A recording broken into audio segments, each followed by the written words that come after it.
যিসকল ছাত্ৰ-ছাত্ৰীয়ে higher secondary final দিছে 2024 বৰ্ষত সিহঁতৰ কাৰণে এইটো ভিডিঅ' অতি গুৰুত্বপূৰ্ণ আৰু যিসকলে ভাবি আছে 2024ত ইউজি কোৰ্স কৰিব বিএ হওক বা বিএসসি হওক বা বিকম হওক বিসিএ বা বিভক হওক যি কোৰ্সই নহওক ইউজি কোৰ্সত যদি ইন্টাৰেষ্টেড হয় আৰু আপুনি ভাবিছে যে কোনো এখন কলেজত আপুনি এডমিশন ল'ব তেনে ক্ষেত্ৰত এইটো ভিডিঅ' আপোনাৰ কাৰণে বহুতেই গুৰুত্বপূৰ্ণ ভিডিঅ'টো শেষলৈ চাব কাৰণ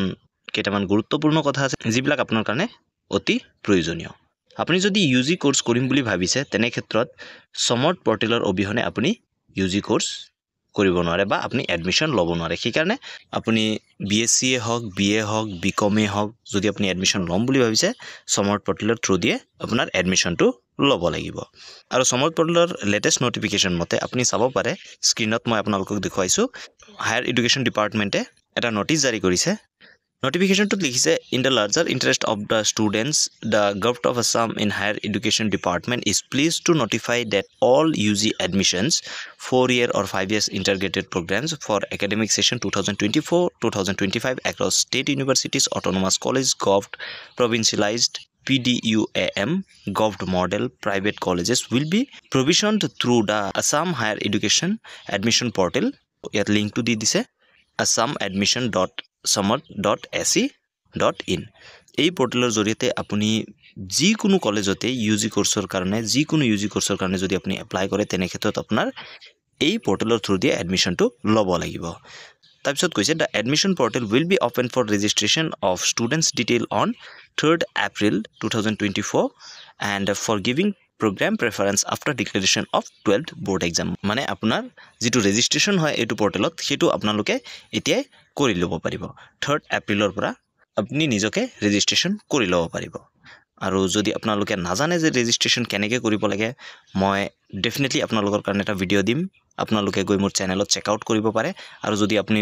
মই ভিডিঅ' দিয়াৰ পিছত চাইছে তেনে ক্ষেত্ৰত মোৰ ডেসক্ৰিপশন বক্সত লিংক এটা দিয়া থাকিব তাত গৈ আপুনি ক্লিক কৰি আপুনি মোৰ হেতু ভিডিঅ' চাব পাৰে যে আপুনি কেনেকৈ ৰেজিষ্ট্ৰেচন কৰিব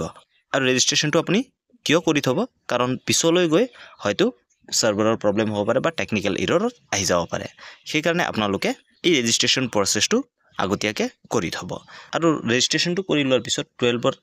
ৰিজাল্ট যেতিয়া ডিক্লেয়াৰ হ'ব তাৰ পিছত আপুনি বাকি এডমিশন প্ৰসেস যিকেটা আছে এপ্লাইৰ প্ৰসেসটো হেতু আপোনালোকে কৰিব পাৰিব হেতুৰ ওপৰতো মই ভিডিঅ' বনাম তাৰ কাৰণে আপোনালোকে চেনেলটো সাবস্ক্ৰাইব কৰি থব কাৰণ যেতিয়া মই এডমিশন ৰিগাৰ্ডিং ভিডিঅ' বিলাক দি থাকিম আপোনালোকে পাই থাকিব আৰু আপোনালোকৰ এপ্লিকেশন প্ৰসেসটো স্মুথলি কৰিব পাৰিব ইয়াৰ লগতে আৰু এটা গুৰুত্বপূৰ্ণ নোটিছ আসাম হায়াৰ এডুকেশন ডিপাৰ্টমেন্টৰ পৰা জাৰি কৰিছে যে আপুনি যদি ফ্ৰী এডমিশনটো পাব বিচাৰিছে তেনে ক্ষেত্ৰত আপোনাৰ এটা ইনকাম সাৰ্টিফিকেটৰ দৰকাৰ হ'ব যি সকলে ভাবি আছে যে ফ্ৰী এডমিশন পাব হিয়তৰ ইনকাম সাৰ্টিফিকেটটো